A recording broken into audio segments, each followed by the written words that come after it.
للہ وحدہ والصلاة والسلام علی من لا نبی بعدہ اما بعد فاعوذ باللہ من الشیطان الرجیم بسم اللہ الرحمن الرحیم الحمدللہ رب العالمین الرحمن الرحیم مالک یوم الدین ایاک نعبد و ایاک نستعین۔ عبادت صرف ایک اللہ تعالیٰ کی ہی جائز اور درست ہے۔ سوال یہ پیدا ہوتا ہے کہ ایک اللہ کی عبادت ہی کیوں ضروری ہے؟ تو اس کا جواب یہ ہے کہ جو اوصاف اور محاسن اکیلے اللہ میں ہیں وہ کسی اور میں نہیں ہیں، لہذا اکیلا اللہ ہی عبادت کا سزاوار ہے۔ وہ رب العالمین ہے، وہ رحمان رحیم ہے، وہ جزا کے دن کا مالک ہے، اس لیے اکیلا اللہ عبادت کا حقدار ہے۔ اللہ وہ ذات ہے، اللہ لا الہ الا ہو، اللہ وہ ذات ہے کہ اس کے علاوہ کوئی اور معبود نہیں، کیونکہ الحی القیوم، وہ زندہ اور قائم دائم ہے۔ لا تاخذہ سنۃ ولا نوم، نہ اسے اونگ آتی ہے نہ نیند آتی ہے۔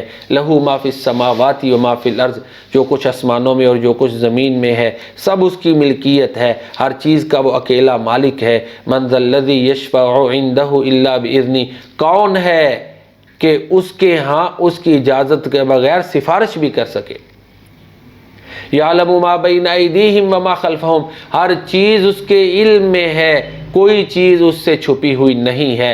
ان اللہ لا یخفی علیہ شیء فی الارض ولا فی السماء وہو السمیع العلیم ولا یحیطون بشیء من علمہ الا بما شاء، لوگوں کو اتنا ہی علم حاصل ہوتا ہے جتنا وہ چاہتا ہے۔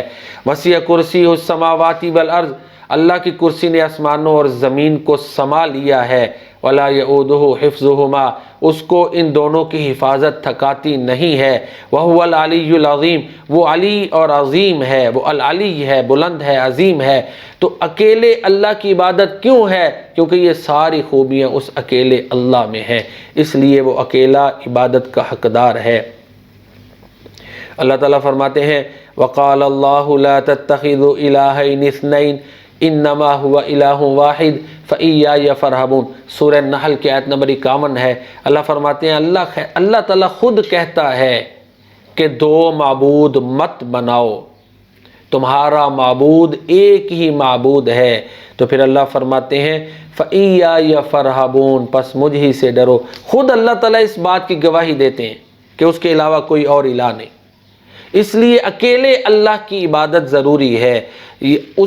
وہ اکیلا عبادت کا سزاوار ہے۔ سورہ آل عمران میں اللہ فرماتے ہیں شہد اللہ انہ لا الہ الا ہو والملائکۃ واولو العلم قائما بالقسط لا الہ الا هو العزیز الحکیم، اللہ اس بات کی گواہی دیتا ہے، فرشتے اس بات کی گواہی دیتے ہیں، اہل علم جو انصاف کے ساتھ قائم ہیں وہ اس بات کی گواہی دیتے ہیں کہ اللہ کے علاوہ کوئی اور عبادت کے لائق نہیں ہے۔ عبادت کا سزاوار اکیلا اللہ ہے۔ کیوں؟ وہی ہے جس نے ہمیں وجود عطا کیا، اور انسان پر وہ وقت بھی تھا کہ انسان کوئی قابل ذکر چیز ہی نہیں تھا۔ هل اتى على الانسان حين من الدهر لم يكن شيئا مذكورا انا خلقنا الانسان من نطفة امشاج نبتليه فجعلناه سميعا بصيرا۔ تو اکیلا اللہ عبادت کا اس لیے حقدار ہے کہ اس نے ہمیں پیدا کیا ہے، اس نے کائنات کی ہر چیز ہمارے لیے بنائی ہے۔ هو الذی خلق لکم ما فی الارض جمیعا، وہی اللہ ہے جس نے آسمانوں کو پیدا کیا، جس نے زمین کو پیدا کیا، بغیر ستونوں کے آسمانوں کو کھڑا کر دیا، کائنات کی ہر چیز کو انسان کی خدمت پہ لگا دیا، اور یہ انسان اس سے صرف اللہ یہی مطالبہ کرتے ہیں کہ اسی کی عبادت کرو جس نے یہ سب کچھ دیا ہے۔ اگر وہ اللہ اس کائنات پہ کنٹرول نہ کرتا، اس کا کنٹرول نہ ہوتا تو کائنات تباہ و برباد ہو جاتی۔